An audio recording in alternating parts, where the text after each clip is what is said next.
Okey. Nak dengar cerita tak? Cerita seram. Cerita apa? Ini bukan cerita pasal bukan cerita daripada B lah. Ini cerita pasal seseorang yang rakan sekerja lah, yang tak boleh nak didedahkan nama kan. Dia mengalami lah peristiwa tu dekat saya tahu tak jalan kebun dekat Jementah tu, yang ada balai polis tu. Jalan kebun tu kan. Situ ada kejadian aneh lah. Ada lebih kurang macam susuk tubuh seseorang kat situ. Susuk tubuh? Kiranya kalau dalam dah pukul 10 ke atas tu, 11 ke atas kan, Pagi ke malam? malam, elakkan lah lalu kat situ. Kenapa? Sebab Sebab dia muncul. Pasal cakap orang tu cakap orang tu cakap lah, yang dekat situ dia pernah drive lah daripada Segamat nak balik ke Muar. Lepas tu balik-balik tu dia nampak lah ada orang yang kaki belah kiri, belah kanan. Pelik kan dia nampak belah kanan. Lepas tu dia cakap dengan bini dia, kau nampak tak tu? Yang bini dia tak berani nak tengok. Kata tak nak tengok kan. Lepas tu dia pun macam lagi action lah, lelaki kan, berani nak tengok. Jadi dia pergi toleh tau. Dia tengok toleh dia bawa kan, dia toleh tengok belakang nak tengok muka. Dia nak tengok siapa yang jalan kaki tu kan. Dia kata dia nampak perempuan pakai kebaya merah jalan dekat jalan dekat jalan tu lah, dekat kampung baru tu. Lepas tu dia toleh, muka dia rata. Tak ada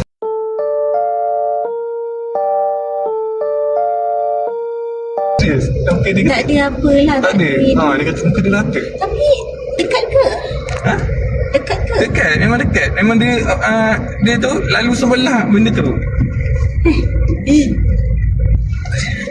Muka dia rata. Si dia putih ke? Tu lah. Astaghfirullahaladzim. Tadi kau tak nak belok.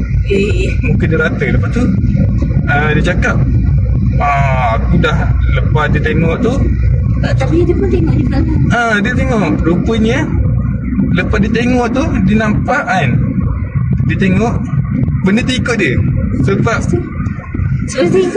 dia nampak benda tu. Yang bini dia tak nak tengok. Dia tak berani tengok. Jadi bini dia tak ikut. Benda tu tak ikut bini dia. Dia ikut yang orang tu. Sebab orang tu toleh tau. Tengok. Nak tengok muka. Bila bila dah tu, dia demam tau. Demam seminggu, lebih kurang seminggu macam tu lah. Lepas tu saya tak, dia demam seminggu. Lepas tu dia pergi kerja. Dia kata dia pergi kerja. Lepas tu ada macam pekerja dekat tempat kerja dia lah. Dia cakap, kau mungkin kena letak nama lah, bukan nama sebenar kan. Zainal lah. Zainal, siapa tu kat belakang kau tu? Ada orang ikut kat belakang kau ni. Dia kata, kau ni siapa pula yang ikut belakang aku? Tak ada orang pun. Memang masa tu dia seorang je.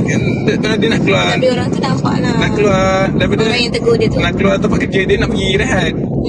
Dia kata, kau ni tak kena ikut ni Zainal, belakang kau ada orang. Lepas tu dia kata balik, siapa pula yang ikut aku ni? Tak ada lah.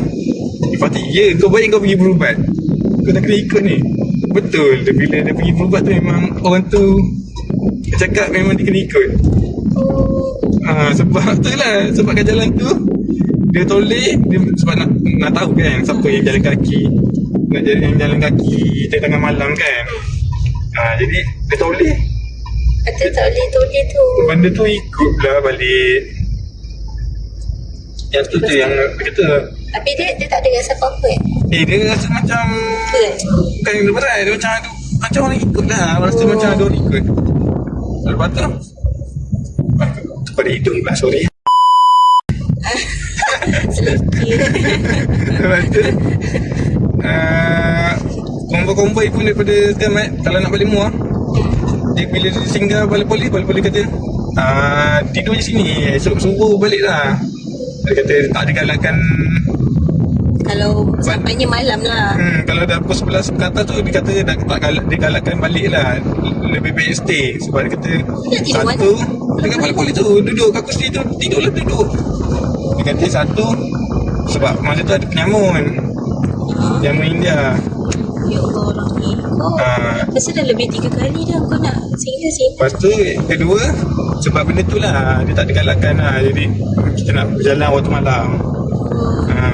So dia kata kalau dah lebih pukul 11 tu, bila dah lalu jalan kebun tu, stay je pada polis, tidur itu sampai subuh. Esok pagi kena gerak-gerak lah.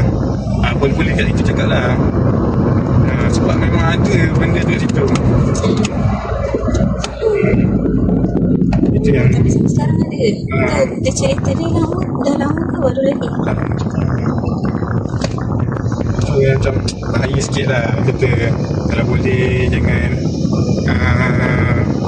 jalan lebih pukul 10 dekat Jalan Jementah tu. Kalau boleh Yang nak jalan tu kan tak ada, macam sunyi.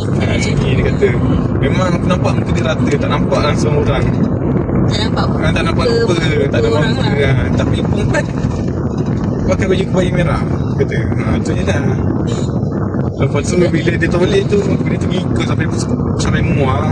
Tapi nasib baik tak ada muka. Kalau ada muka kan lagi ngeri. Dia kata Serem. dia kata bini dia tak berani nak tengok. Dia kata bawa tak nampak, ibu tak nampak je. Kata kan tapi yang ni kita tengok habis lah. Acah-acah kan. Dia kata tak berani dia dah. Itu je lah kisah seram yang ada dekat Segamat. Kalau Tapi ngeri juga. koko orang Segamat tahu kisah seram ni, boleh share lah. Kan? Itu saja cerita kami. Bye bye.